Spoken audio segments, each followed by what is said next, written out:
High guys, welcome to my channel. तर आज ना सकाळपासून माझ्याबरोबर जे झालं आहे ते मला तुम्हाला थोडक्यात सांगायचं आहे. तर त्याच्यामध्ये एक गोष्ट खूप अशी छान झालेली आणि एक माझ्यासाठी अशी खूप अशी झालेली बिकॉज आय हॅव OCD. तर माझं ऐकून तुम्हाला थोडीशी हलकीशी मनातल्या मनात उलटी करायची फिलिंग येईल, पण बघूया ते प्रत्येकाच्या ऐकण्यावरती आहे की तुम्हाला असं वाटेल पण चालेल ठीक आहे. तर बघूया की तुम्हाला काय वाटतं.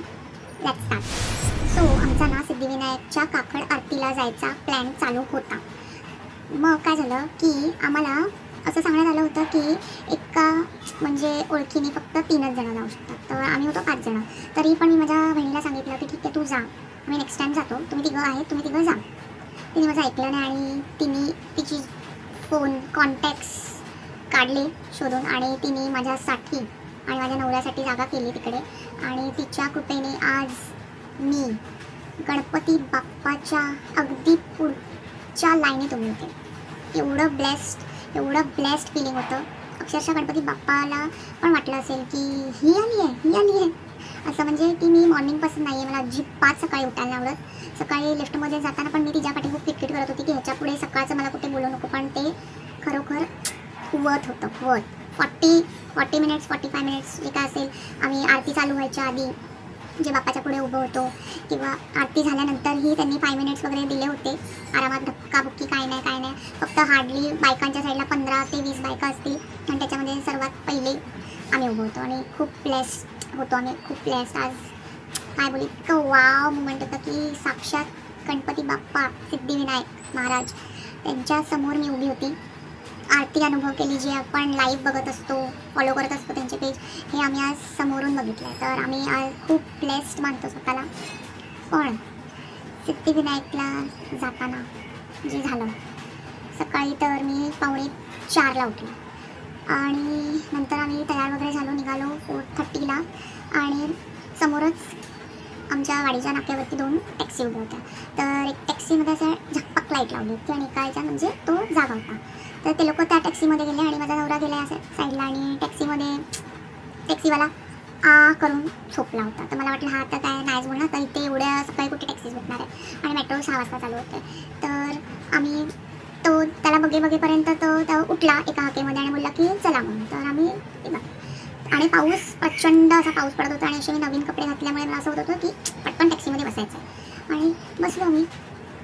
आता टॅक्सीवाल्याचे मॅनर्स म्हणजे कायच असू शकतात. तर मे बी त्याला ते काय नाही, पण एखाद्या व्यक्तीला जर OCD असेल तर त्रास होतो. तर ना अशी गाडी चालू झाली आणि ना पाऊस आत येत होता माझ्या अंगावर, म्हणजे वन साईडला ना मी भिजत होती.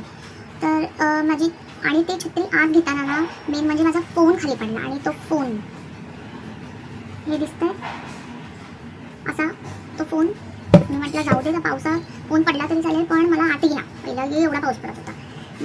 नंतर टॅक्सी चालू झाली. तर मी म्हटलं पाऊस येतो आतमध्ये तरी पण काय, आणि मी खिडकी बंद चालू अशी करत होती. तर तो बोलला की, आणि माझं तोंड असं होतं असं, तर तो पटकन असा आला, इथे आला पटकन एवढा आणि बोलला की शायद आपने बंद नहीं किया है, वो चालू है, इसकी वजह से वो पाणी अंदर आ रहा है. त्याने एवढंच वाक्य बोलला आणि तेव्हा एक तर तो झोपेतून उठला होता आणि तो माझ्या इथे येऊन बोलला. तर माझं काय झालं असेल की का बोलतोय. त्यांनी ते बंद केलं. पाठून माझा नवरा बोलत होता की काचवर कर एवढं, आणि मी बोलले का बाबा आणि श्वास सोडला तर मी काय करू आता, मला काय समजत नाही. आणि शांत बसून राहिलेली की ह्यानी याला काय क्वेश्चन नको विचारून दे, नाहीतर अख्ख्या टॅक्सीमध्ये घमघमाट व्हायचा आणि मी इथे उपायचे. आधीच मला टॅक्सी हा प्रकार आवडत नाही. मी कार्समध्ये बसणं माझ्यासाठी खूप चॅलेंजिंग आहे, मला लगेच मळमळायला लागतं. तर तसंच मी देवाचं नाव सिद्धिविनायक येईपर्यंत मी असं थांबली होती की हा काय बोलू नको दे, हा काय खोकू नको दे, आता हा काय श्वास सोडू नको दे. आणि पूर्ण गाडी पॅक होती, पाठच्या काचा तर बंद. त्याला तर फरकच पडत नाही की का बाबा पाऊस येतो का काय, तो म्हणजे गरमी असेल ना तरी तो बंद करेल, त्याला काय फरक, पण मला व्हेंटिलेशन हे लागतंच.